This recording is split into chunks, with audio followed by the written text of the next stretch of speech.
తెలంగాణ రాష్ట్ర సంస్కృతికి బతుకమ్మ పండుగ ఒక ప్రతీక.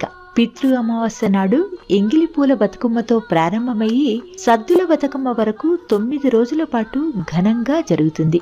9 రోజులలో రకరకాల నైవేద్యాలను గౌరమ్మకు పెడుతూ బతుకమ్మ పండుగను జరుపుకుంటారు.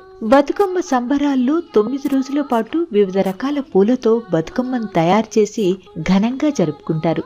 అయితే ఈ బతుకమ్మ తయారీలో ముఖ్యంగా తంగేడి పూలు, కట్ల పూలు, గునుగు పూలు, బంతి, మల్లె, సంపెంగ, చామంతి, గులాబీ, సీతజడలు, రుద్రాక్షలు వంటి రకరకాల పూలతో బతుకమ్మను అందంగా తయారు చేస్తారు.